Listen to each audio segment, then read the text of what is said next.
Hello, everyone. I'm Rita Santa Maria. I'm the owner founder of Champion School of Real Estate.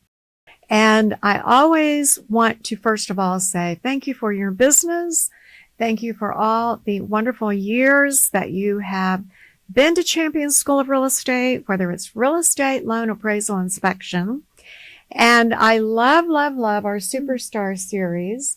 Every month we have someone from our industry that absolutely has risen to the top, and everyone has their niche or niche, whichever way you want to pronounce it, that has made them successful. And today I am so pleased. I have Leslie Lerner with Leslie Lerner Properties, and I'm also just so pleased that you are a champion. Thank you for that. Thank you. And she got her license in the 90s, but opened her own company in 2013. We're going to talk about that. And I also want to say that I just am so in awe and just want you to know how special it is that you are a direct commissioner. And I love it that we have a wonderful female as well on the commission. Thank you. And you are such an active member of the Texas Real Estate Commission. I thank you for that as well. Thank you. And she does a lot of volunteer work, but I absolutely want you all to know why Leslie Lerner decided to be a one-woman operation. She is a broker and operates totally on her own. So welcome, Leslie. Thank you. Thank you for having me. And thank you for My all pleasure. you do to educate our licensee. Thank you so much. So you chose to be on your own. I did. But you didn't start out on your own. No, I actually started working for a brokerage for a long time and then decided to go out on my own because I thought I could just do it easily, which nothing is ever easy in this this line of business. Everyone thinks it's so flexible and easy and whatever else. It's not. It's work, isn't yes, it? and to do anything good, you have to give it 100%. Absolutely. So when I decided to go out on my own, it took a lot of guts, but I had to figure out what to do. How am I going to be different than everybody else? Because there's tons of real estate agents out there and brokers, and everybody has their own personal friend. But what is going to make me different? And literally, I remember sitting down at my parents' island, writing a list, going, and I still have that piece of paper. Good. How am I going to be different? And I just came up with a concept of being a flat fee broker and rebated commissions because that's what would make me different. And if anything drives people, it's money. So if they were comparing me to somebody else, yes, I'm full service, but I just may be a little less money. So that could make the decision a little different. You have already hit on pieces of information, real estate important, that our new people are wondering, what is a flat fee broker? And usually it's a percentage of the sales price, and that's what most of our new people are aware of. But obviously in our principals books, we talk about flat fee brokerage. So Leslie, how do you operate your flat fee brokerage? And just, if you can, just give the basics to our new students. Absolutely. Also on the new listing agreements, and I believe also the buyer's rep forms, you're going to see a space that says a fee versus a percentage. Okay. And that is. Did you have anything to do with that? I did not. That was broker lawyer committee. Okay, well, but I think good. that is what's getting talked about more in our industry of charging flat fees or a percentage, whatever you're comfortable with. Right. But so a flat fee is just like it says, it is a fee versus a percentage of, I guess, the sales price. So everything is the same as if you're going to closing and paying a percentage, but you're just paying a flat fee that's coming out of the proceeds. So does the flat fee change based on the list price of a house? So when I started out, I would hope so. Yes. I started out and it was not. Okay. And then we had to change that a little bit. So there are different tiers. And Okay. so, and then the way I do my rebated commissions, it's not a flat fee for being a buyer's agent. If I show you 1 to 3 houses, it's a rebate. And then 4 to 6, it's a little less. And then after 6, there's no rebate. Okay. So when I said, I hope it is a different price, just in that we both know if you were selling $1 million plus house, there's a lot more money that comes out of your pocket to get it ready. Correct. Versus one that's less money. So I can understand the tier idea. Yes. And then you moved into rebating commission. So let's restate that again, because they're writing notes right now. Right. And they're saying, she is telling us so much information and they want to get it down. Tomorrow, you can watch this on YouTube again, students, and it will be on YouTube on the Champions channel. And you can take notes again, because there's so many great elements you're going to get from Leslie today. But what do you mean by rebating the commission? And explain that a little bit to our students. So if you were charging a client 3%, and that could be being charged to your buyer, or your seller may be paying it. However that is, I rebate a portion of that back to my client, the buyer, at closing. And you cannot write a check or give them cash or whatever else. It needs to be on the closing statement. Yes. And so and you also have to have it approved by the lender. And what she's saying can absolutely make your buyer very, very happy. Yes. Because they are looking at that thinking, wow, first of all, she's sharing her commission with me. She didn't have to do that. Right. And then it also can go towards some closing expenses. And the fact that it's on the closing statement, also, you're not paying taxes on that whole amount. Correct. Because it's now on the closing statement. I just see that you get a lot of happy buyers that way. Oh, they're very happy, because it definitely takes down their cash to close.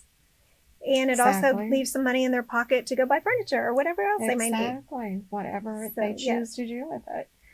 So you were sitting at your parents' kitchen table and deciding how you were going to be different. How long did it take you to come up with the idea of being a flat fee broker?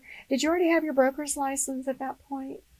Or were you going to get it? I think I was in the process of getting it, or just about to get it, because I remember getting it and then I was like, I got to get this going. Literally, I left their house and I thankfully knew how to design websites. And I got on and I just started making my website and I'm like, here we go. And this is a multi-talented woman. So she just started making her own website and getting that started. Wonderful. So, yep. So got that, went through HAR and got registered there, got registered on track. And you have to go and get your LLC and do all of your business paperwork and all the forms, Secretary of State, all of that. And everything. Then you just start going. Now, your dad was in real estate, right? My dad and my stepdad and both. Your stepdad both in real estate. Did they help you at all in this decision? Absolutely not. No.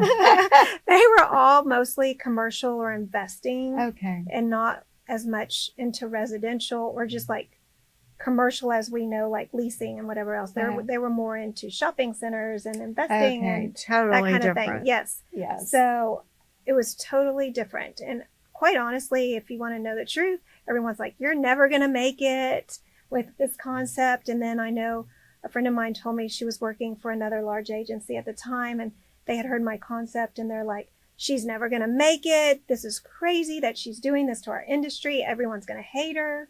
And I kept hearing it over and over and over again. And then I heard at one of their meetings, like a couple months later, they're like, who is this person? She's taking all of our business.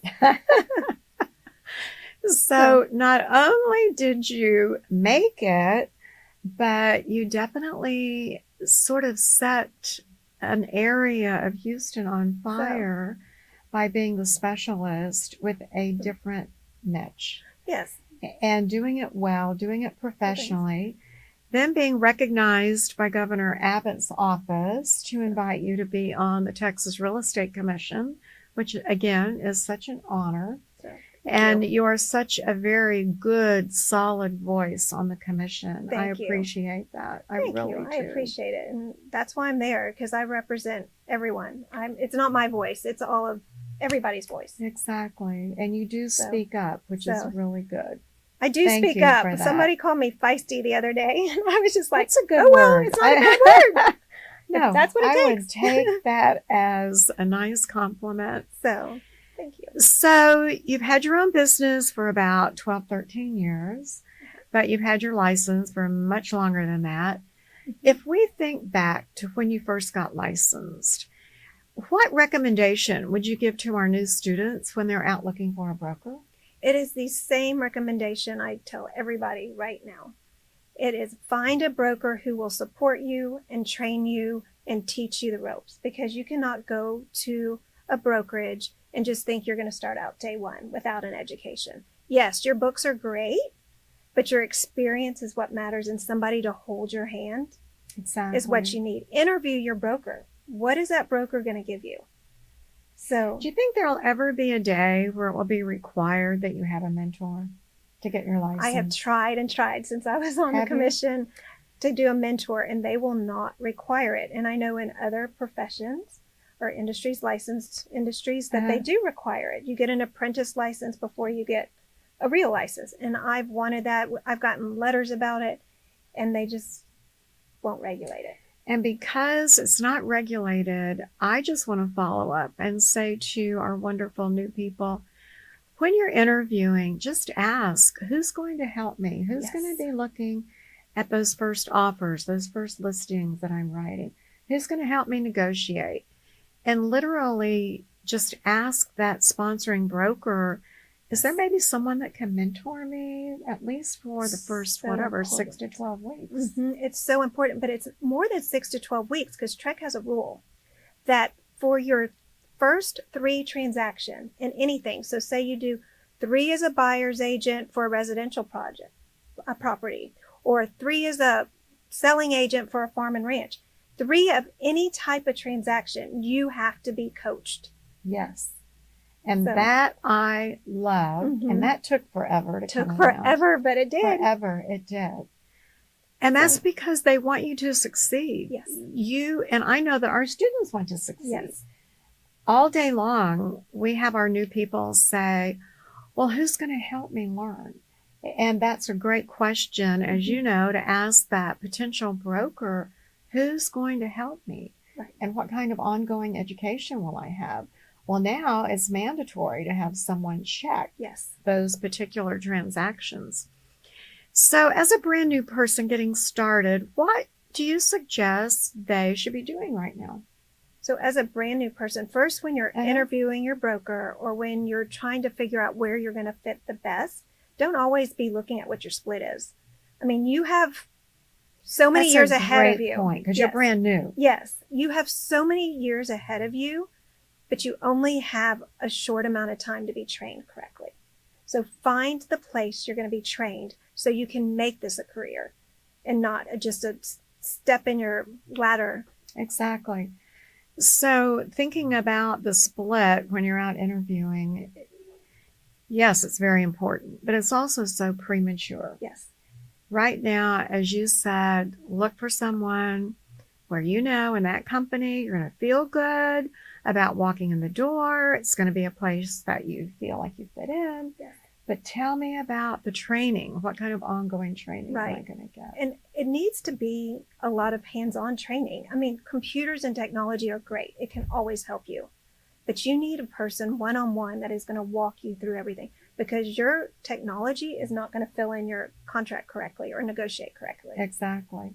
Do you have a favorite technology or tool that you like to use in real estate? So, I mean, I'm just the Zip form and DocuSign and that user. I actually just came out with a platform that helps consumers and others understand what they're signing.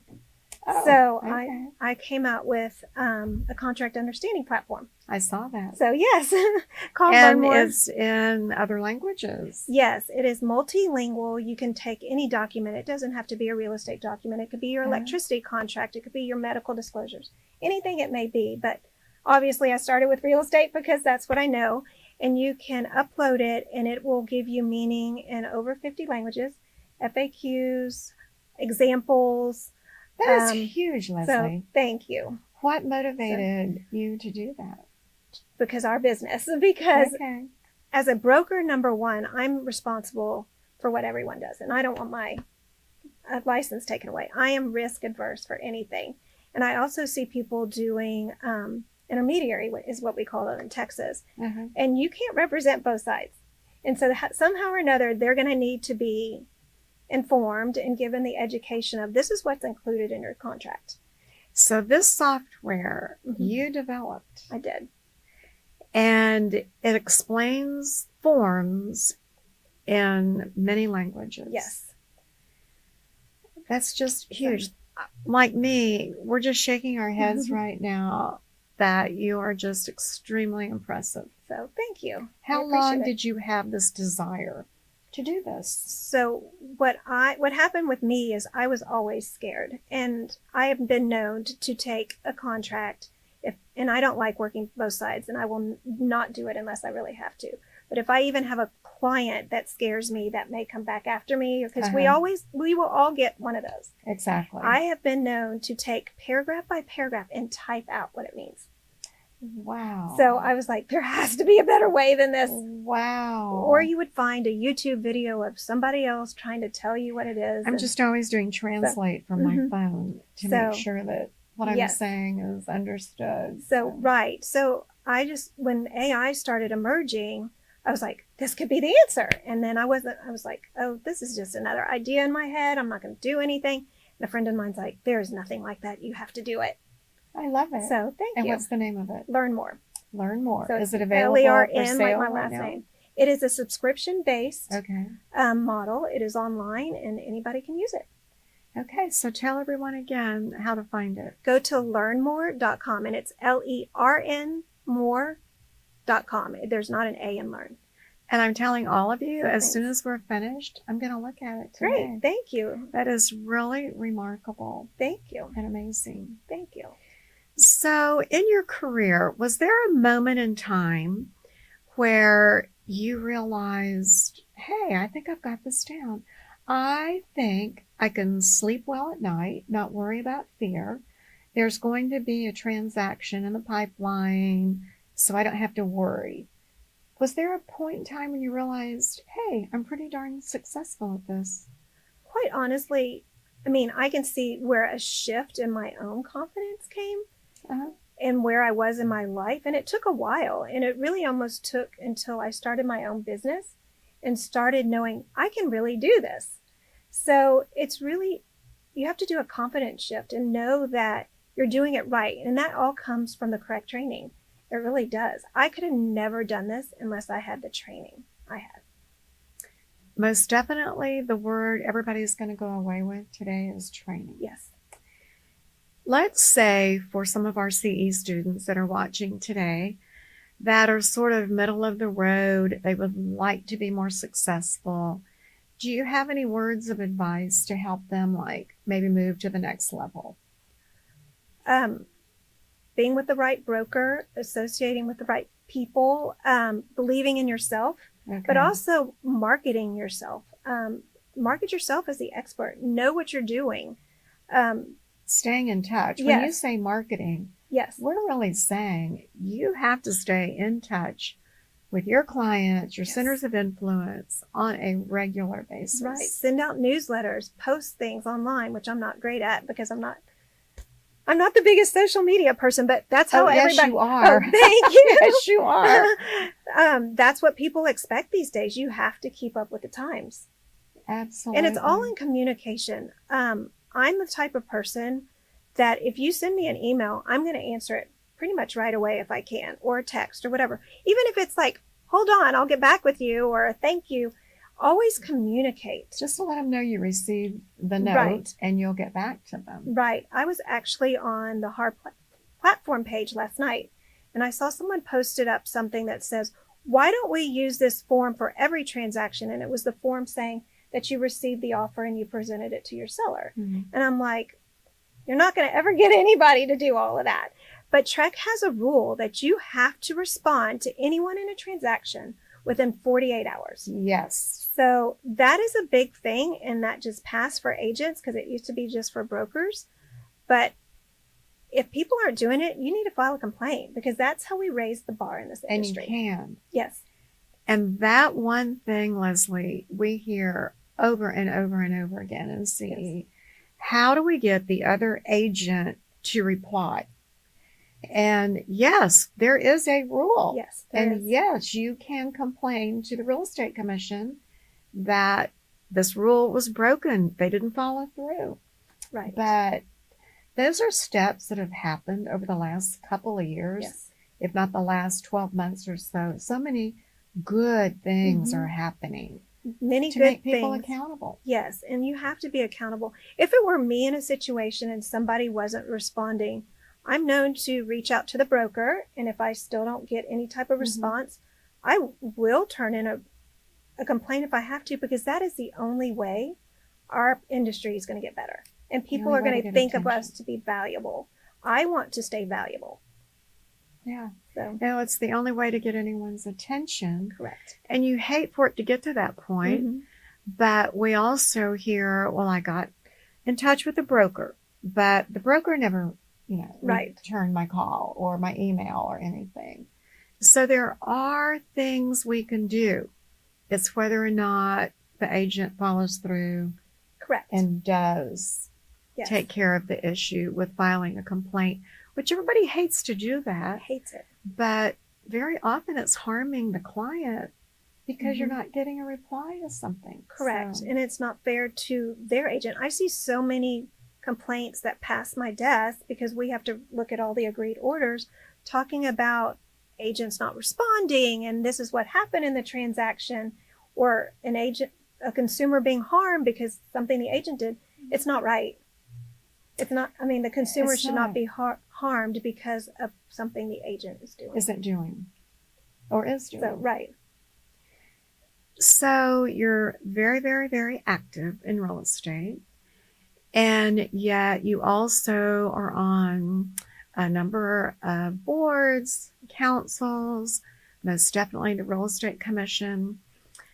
On a personal level, what is it that you enjoy about being a volunteer? Oh, it's so rewarding. Or an appointment. So it's rewarding. Everything is whatever you put into something, you're going to get out, usually.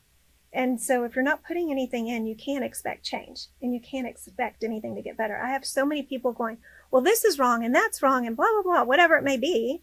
And they do nothing about it. Have you always been that way? Yes, I'm a fixer, and that's just my personality. And that's why I wanted to be on the commission. And it's actually because I wanted mentors. That was the reason I wanted to get on. I would love it if all of our people had to have a mentor. Me too. It just makes them so much better and such an opportunity to succeed faster. Yes. So again, I'm telling you, students, ask those sponsoring brokers if there's someone in the office that can mentor you.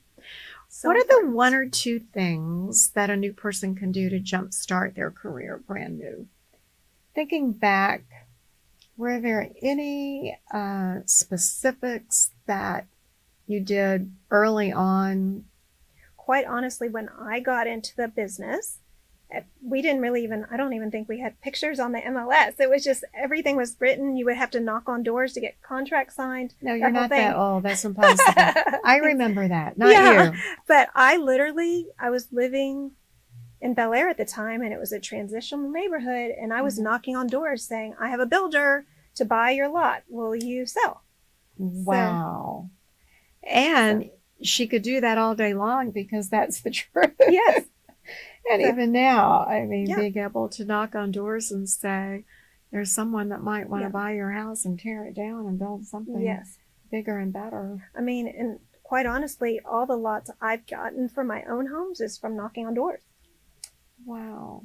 So you just have to put yourself out now, there. Right now, you just answered that. Because I was going to say, talking about knocking on doors, there are people that their stomach is starting to feel upset, the idea of knocking on a door. How did you have the courage to knock on the door?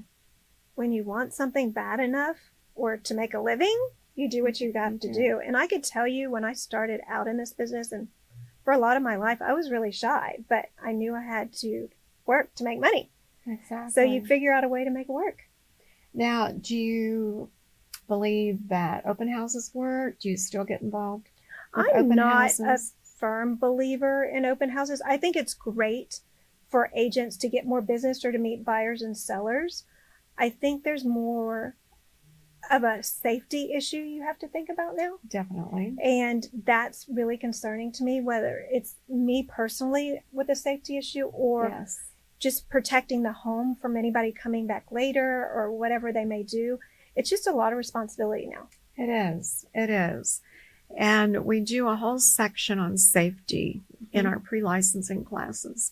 And again, HAR and TAR have great videos and wonderful written information to make sure that realtor safety is top of mind. So we know that Leslie probably has some off time. What do you do? Well, first of all, about how many hours a week do you work? I don't even And know then how I'll to. go into the fun part. I honestly don't even know how to answer that because every week's a different week, and many people say real estate's very flexible and easy. It's not. No. You are at your client's beck and call. That is your boss, and if they need you, you need to be there. So I remember I waited. This was several years ago. I waited maybe 15 minutes, 20 minutes to respond to a client, and they were livid. It took me that long. So the expectation today with our technology is a lot different than it used to be. It is.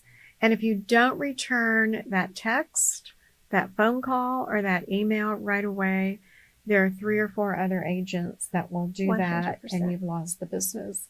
It has to be right away. So you're right. For sure. And sadly, I've trained my clients to know that I'm going to respond pretty quickly. Exactly. I believe it. So I'm not a big texter for business. I usually say I don't text for business because I may forget that it's there. But I also like record keeping. I like to keep everything in files because you, as per TREC rule, you have to keep things for 4 years. And you'll always want that file to back you up in case anything goes south down the road. So when I asked her how many hours a day she works, I think the answer is just continuously. You're always on call. You're always on call. And it does look very easy to be in real estate. I mean, we have people that walk in the door because they worked with an agent, as you know. I'm not telling you anything she's not aware of. And that agent made it look so easy. And they're thinking, oh my gosh, I gave them $5,000 and I'm not sure what they did. Well, they did a whole lot of work. And there were a lot of other clients where maybe things fell through. Yes. But you do have flexibility. It is not easy. It is a wonderful job if you do it correctly. Right. And you are on call a lot, but you can sort of make your own hours. So all work and no play. I'm sure Leslie does other things to like make sure that your personal self is ready to go for the next transaction and you're not stressed out. Right. So what would those things be? I call going to the gym my sanity and drug of choice. Okay, well, I can see her here and I can tell you she goes to the gym. That is and that my clears thing. Your head. Yes. And I mean, I can walk in there completely stressed out with anxiety and everything else, and I can walk out a completely different person. That is wonderful. So we all have to do those things. Yes. And it just makes us the whole person besides just business, personal as well. And you never know, when you go to the gym, you may meet a future client or just network. Exactly. And so many agents wear their branded wear. Yes.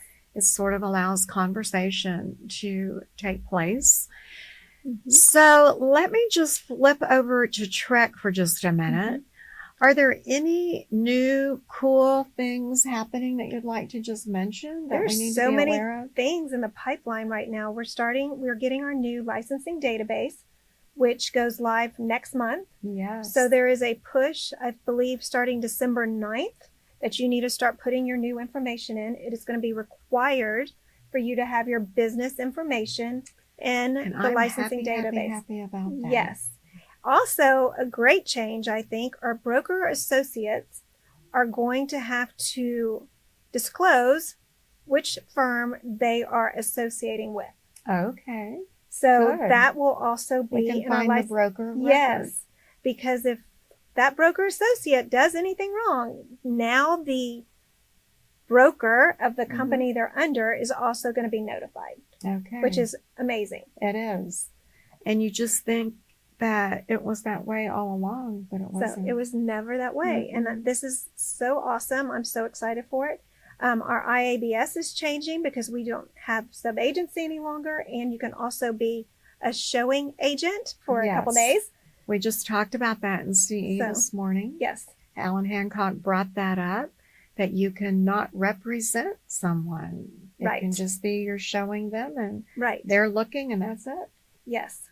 So I know there's a few things down the pipeline we're going to be talking about as transaction coordinators and what their responsibilities are, because you always have to think of disclosure.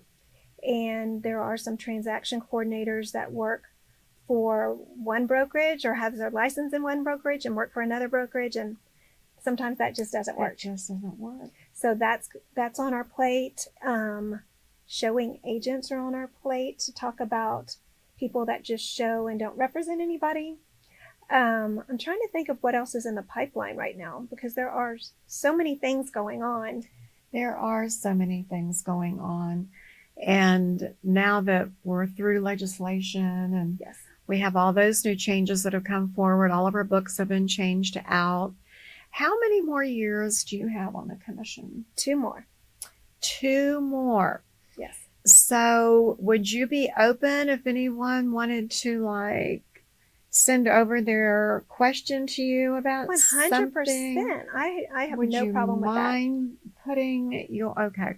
So we will get your email address and put that on the screen when we show this wonderful interview in December of this year, so that if there's a broker out there where they've just got a burning issue, they can reach out to Leslie. And I may not know the answer, but I will point you in the right direction. I can tell you for sure. She will take it very seriously and point you in the right direction. So, Leslie, looking back over your journey, and I know you were a school teacher before you went into real estate. They absolutely make great real estate agents. Very organized, very methodical about things. Yes. If you look back over your career, is there anything you would change in that journey that you've been on? Absolutely. I don't think so. I always tell people I am an educator. I educate people to make good decisions. I'm not really a salesperson, because I'm not that person that's going to twist your arm. I want somebody to trust me and know that I am looking out for their best interests. I've had a client tell me one time, "Oh, this house is fine." I'm like, "Fine's not good enough."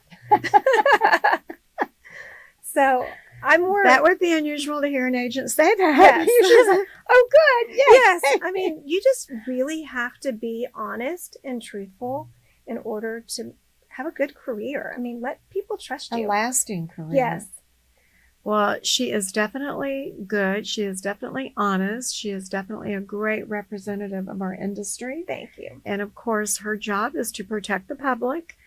And I'm just so happy to have had you here today. I cannot believe our time is up. I know. This has been great. It's been fun. It is fun. So thank you, everyone, for your business. Thank you for choosing Champion School of Real Estate. Thank you, Leslie Lerner, for being here today. Thank you for having me. And as everyone can see, we are represented well on the commission. Thank you. With this wonderful person right here. Thank you. Have a great day, and thank you for choosing to be a champion.